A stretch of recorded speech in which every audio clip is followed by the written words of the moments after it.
started doing all kinds of psychological warfare entrainment of the public by staging hoaxed events such as cattle mutilations. Oh, it's a flying saucer did that. It's a covert paramilitary program, human. So if you wanted to start indoctrinating people into a false threat from outer space that Werner von Braun warned us about, you would start staging events that look alien, but that are completely man-made, that are scary, and scare the hell out of people. UFO encounters are categorized into 4 groups. Close encounters of the 4th kind include people who claim to have been abducted by extraterrestrials. If you had a close encounter of the 4th kind and you are back, we're anxious to hear from you. Inner stage left, you got these sort of anti-gravity devices with creatures that look like ETs that are actually man-made robotic systems. They're called programmed life forms. And you start doing select interfaces with the public. We did do that, yes. OSI did that. There was a special group out of the 7602nd Air Intel Wing at Fort Belvoir. They came out and did that. They had these people that had maybe some sort of defects, anatomical defects that were brought in to fool people into thinking they're aliens. Yeah. I can't give you any specifics because the program is still classified, and they probably still doing it.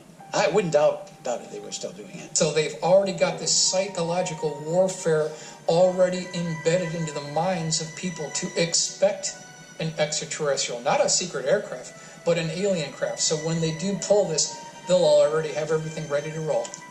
These civilians got onto the base and got into something. They saw something they weren't supposed to see, and this group came out and went into their home and scared the dickens out of them. And staged an alien event. Yeah, exactly. The government will use the extraterrestrial phenomenon to cover their own deep black programs, and so that's the fight that we're up against here.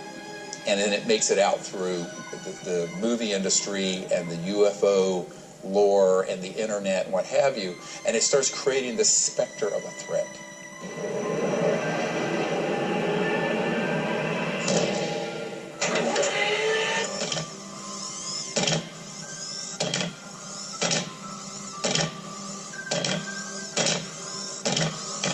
Get away from her, you bitch!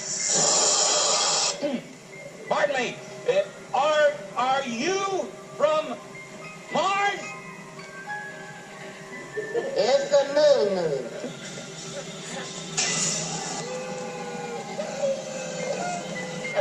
Nicht Deutsch. It's the moon.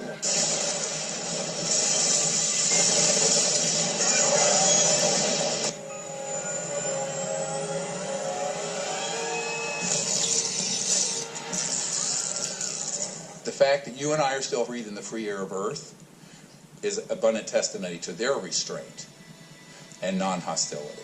Now the question is, how are these civilizations viewing us? Are they perceiving human civilization as a threat? And the answer is yes. Because I believe we've reached a point where we're a threat not only to our planet and each other, but we're also developing weapon systems that are potentially a threat in space. I just hope that it's not like Independence Day. Yeah, right. That it's a conflict. Well, now we have friendly Maybe the only way to unite this incredibly divided world of ours. They're out there. We better think of how all the differences among people on Earth would seem small if we felt threatened by a space invader. That's the whole theory of independence. You're right. Everybody gets together and makes nice, and you and Bill O'Reilly would be hiding in a bunker together.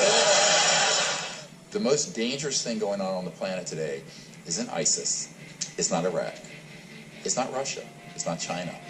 It's a out-of-control, covert group that is not being overseen by the people, the Congress, or the president, who have developed these technologies and are recklessly using them to track and target extraterrestrial vehicles. The result of this is that we're in a crisis that is unacknowledged, ironically, because because these projects are unacknowledged. What do? Do you talk to your congressman? Do you write your senator? Do you march on the White House lawn? What good is that going to do if the people who run this government don't have access to the programs? They're not cleared for it. So that's just not the direction to go. We better not get this one wrong, because this could be a threat to all life on Earth if we are reckless with this issue. We need wise elders that are humans dealing with this situation. And the sociopaths that are in control of those programs can't be allowed to speak for planet Earth and for humanity. Wresting power from the hands of these powerful oligarchs and corporations is going to require a revolution.